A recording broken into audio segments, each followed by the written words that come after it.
Hello and welcome back to Redback Diaries. As you can see, I've got one of my little fellas here. This is Prince. He's about 4 years old. He's a Satin Mini Lop, and I think he falls into the category of being a pet. Very much loved by my granddaughter, that's for sure. So what I've put this episode up about is purchasing rabbits.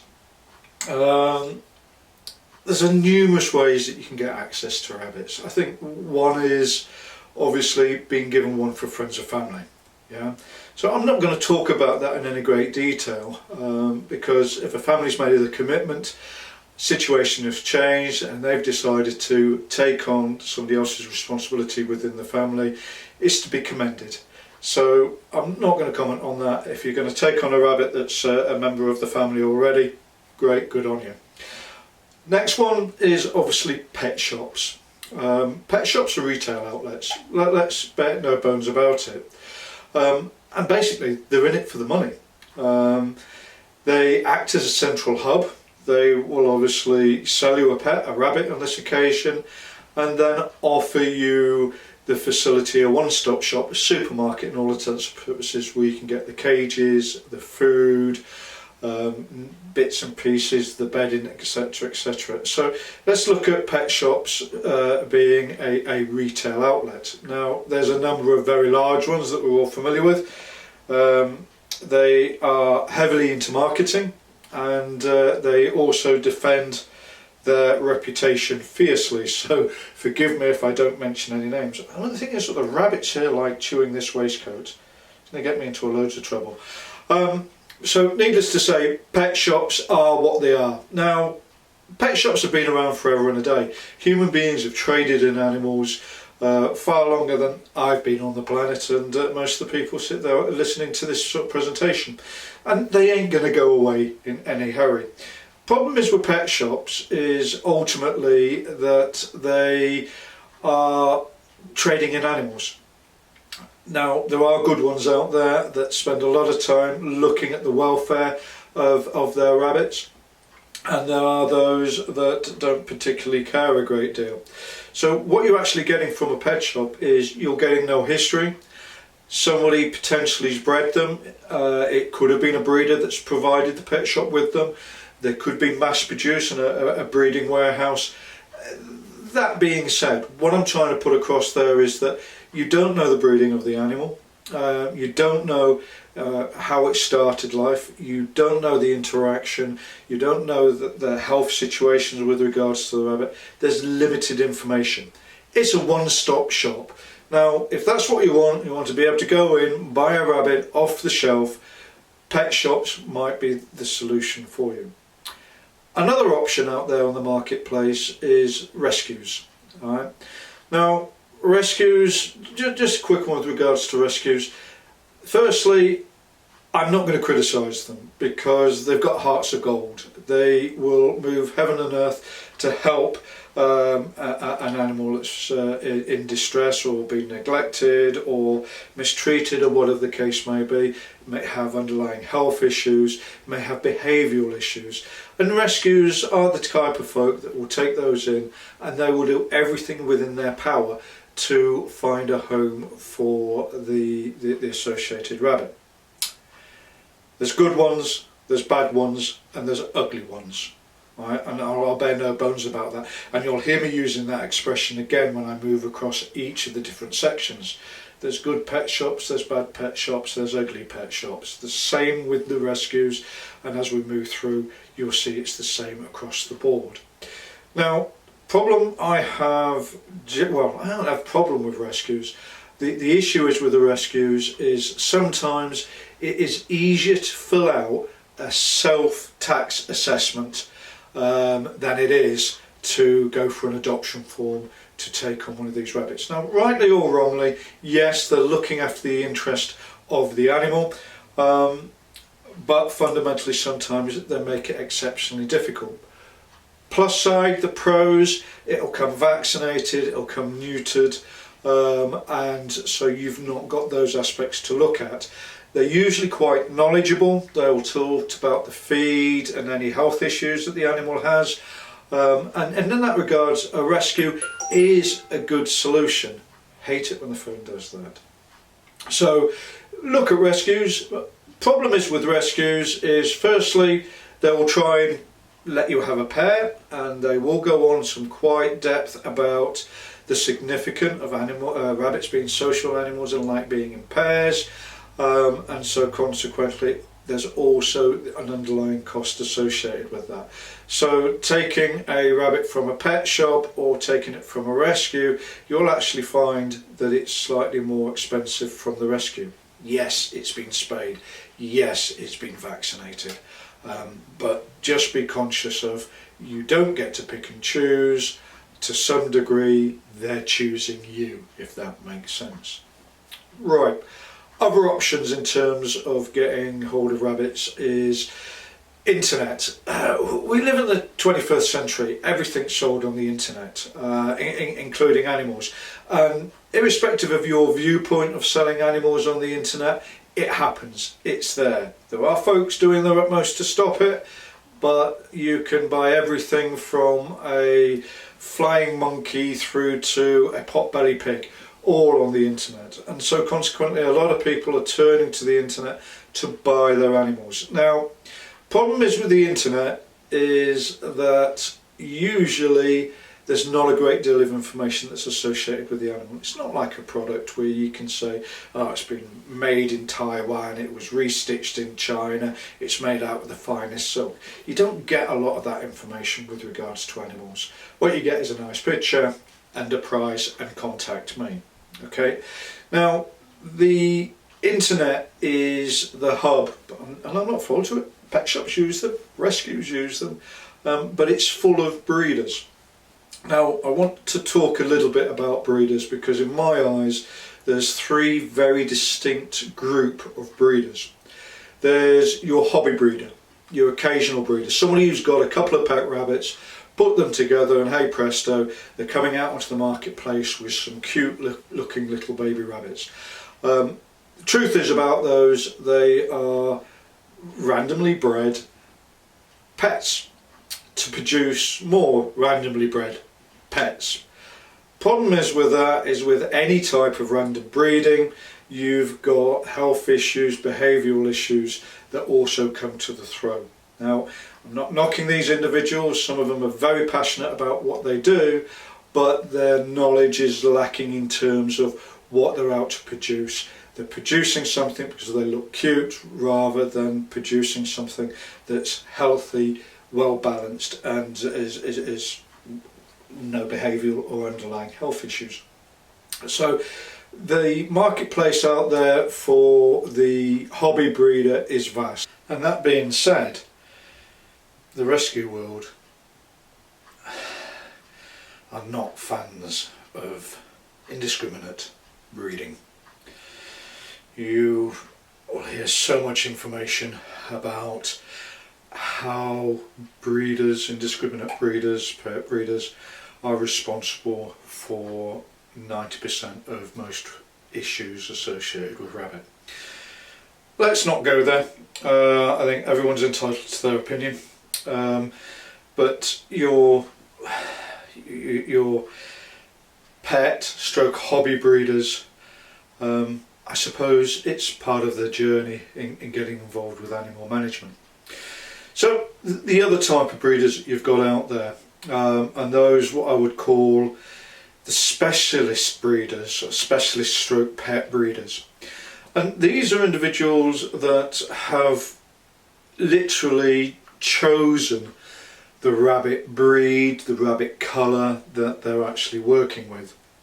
And a bit more research goes into the process. They have history, they know a lot more history about their animals, but again they are breeding in terms of the pet market, but they might be specialising in a specific breed or a specific colour, not to sort of exhibit the animals, but just they want to specialise. And a prime example of that is that I don't know if you've come across them, there's the white-eared, there's the lops, there's the plush lops, There are a whole array of satins like this guy is here, and they are all what I'd call specialist breeders, but for the pet market, in difference to the others.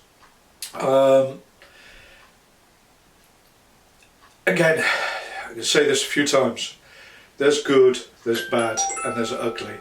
Phone again, frustrating. There's good, there's bad, and there's ugly.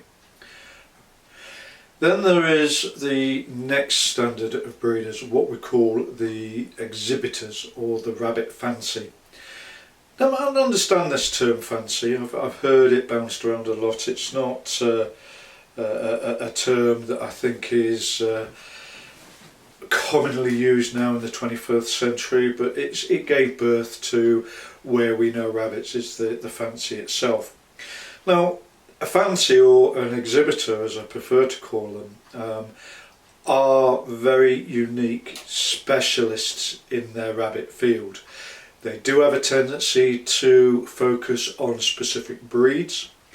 They do have a tendency to have more rabbits than your average specialist breeder or your pet breeder, and it becomes more of a way of life for these individuals than a bit of a hobby. Now, exhibitors generally will breed their rabbits to produce more of the tame type, and that will incorporate their colour and behaviour and things like that, and they will spend a lot of time focusing on looking to produce what the world, or the rabbit world likes to call, the perfect or the winning rabbit. And so consequently, a lot of what they breed they will actually keep, hence the reason why their numbers are usually greater than the average individual. They will, yes, provide the pet shops. Yes, they will sell on the open market to the pet world, so in that regard they're a bit like the specialist pet breeders, but they are looking very specifically. An exhibitor may have 3 or 4 generations of rabbits, so they've got great-grandfather, grandfather, father, sons, nephews, nieces, all associated around their group of rabbits, and they refer to that as their line. And there's an old expression in the fancy is that you have to breed 3 generations before you could actually call it your line. So if I look at some of the rabbits that I have, some of them are in the 5th and the 6th generation, we can say they're redback lines. But there's others where I have brought in rabbits from other exhibitors to bring into my breeding program, and I consequently can't necessarily refer to them as my line. And the reason why I'm talking about that is that when you start talking to exhibitors, now when I say exhibitors, these are British Rabbit Council members and people who physically go out and exhibit their rabbits. There are people out there that have BRC membership but have never shown a rabbit in their life. Be conscious of those. They are available, and they're just riding off the back of the reputation that the British Rabbit Council's got. They have some exacting standards of what the rabbits, how they should be looked after, their feeding, their housing, even down to the breeding programs. So one of the things as an example on there is that an exhibitor won't necessarily let a rabbit leave their shed until it's 10 weeks old, and in some cases with some of the larger rabbits even older. And that's a fundamental difference that you will see between a pet breeder, a hobby breeder, or even the pet shops. They are very keen on getting the point of sale on when the rabbit is young and cute, where an exhibitor, an established fancy member, is more interested in making sure that the rabbit has had the right start, the right handling, it's got the right behaviour. So why do they let them go out into the pet market? They let them go out into the pet market because not every rabbit born fits that exacting standard. Okay, and when I say that, I'm not talking about them being fundamentally flawed. It's the colour might not be quite right. I mean, I'm just going to give you an example of this guy. This is an orange guy, and as you can see, white belly, white feet. He's not enjoying that at all. White belly, white feet, very clean, very confident, comfortable with being handled. That's the type of rabbit that ends up becoming an exhibiting rabbit, and those are the ones that you spend time in creating. Granted, this guy's not an exhibitor, he's a pet, but he's handled the same way as all the other rabbits are. So, you're looking to buy a rabbit. Pet shop, fine, solution. Rescue, good alternate solution if you're not looking for something specific and you're prepared to invest the time that may be required. Your pet breeders through the internet or through your local rags, etc, etc. It's a bit like going to buy a second-hand car from your guy down the road who's got 3 cars in his drive. You could get a real nice rabbit, you could also get a pup, so it's one of those. When you're looking at your core exhibitors, they are the equivalent of going to the likes of your big fancy car showrooms. Yeah. Very poor analogy to reference cars with rabbits, but it'll give you an idea. Another thing that you find that exhibitors stand out in difference from the others is that they will provide you associated documentation with the rabbit. If it's wrong, they will remove, am I getting cleaned? If it's wrong, they will remove the ring unless you wanted to exhibit it yourself, and then they'll give the associated documentation. They will have pedigree documentation, they will give food, they will give guidance.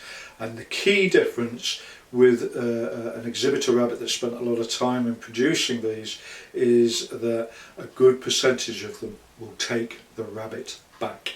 And I'm most definitely off that school. The thought of one of my rabbits going into a rescue horrifies me, and I basically say to everybody that takes, in fact I make them promise me that if they can no longer look after them for whatever reason, please bring them back here. We get involved with breeding rabbits because we love breeding rabbits, not because of the opportunity to make a few pound coins on it. And if you do it right and you invest your time and energy in it, there is no money in rabbit breeding from an exhibitor's point of view. Can't answer for the pet shops, can't answer for your pet breeders, but your exhibitors, the people that you could call them pro breeders or professional breeders, whatever you mean, spend a lot of time. So let's give you a feel and an idea for that. All of these parties will advertise on the internet. It's always worth going around, if you are going to a breeder, visiting the site and making it quite clear that you're not going to buy, you're going to have a look. And that automatically takes the onus of you feeling obliged to walk away with a rabbit. Rabbits are complex little beasts and require a lot of attention, more so than a cat and dog. And to be honest with you, I'd probably say a rabbit is more akin to a small horse. Yeah, it's a 7-day, 24-hour type job. They're prone to a whole array of issues and illnesses that you would need a specialised vet to help you with. So they're not, by any stretch of the imagination, an easy to handle, easy to manage, easy to maintain pet. If anything, they're quite the contrary. And when you come across individuals that have got 30 or 40 of them, you start to understand that they will spend hundreds and hundreds of hours working with their animals, and that makes them stand apart from the others. So, excuse me. So you're looking to buy a rabbit. I've given you all the options there. By all means find one that suits, but ultimately by visiting, be it a rescue, pet shop or even a breeder, you'll be able to get a feel very quickly if the animal has been looked after, come from a fair start, has any associated behaviour or underlying illnesses. In terms of prices, you can pick up a rabbit on the internet for a tenner. That's a key problem. That's why the internet, the rescues are full of rabbits, is people buy them for a tenner, get them home and realise, hang on, this thing's hard work, and they push it back out to a rescue. They then vary when you look at the different types. An average rescue rabbit can cost you £70 to £100, and that's because of the vaccination and the neutering of the rabbit, which in essence can cost you around about £100 anyway, so they're only really recuperating their costs associated with that. Your specialist breeders can offer anything from, when I say specialist, I'm talking about your specialist pet breeders, anything from 35 to about 65, £70 per rabbit. Exhibitors rabbits, they're more wildly spread, because I know exhibitors that will quite happily give somebody a rabbit that is getting involved with the fancy, and to help them to creating their own setups and their lines. But I've also known exhibitors sell proven rabbits. When I say proven rabbits, both proven through the mating cycles and in the show world to being extremely successful. And again, when you look at racing pigeons can go for £3,000, you can start to understand why good quality rabbits that don't have the underlying health issues, genetic issues, have got a good temperament, and this guy thinks I need a clean, you will obviously pay for what you get.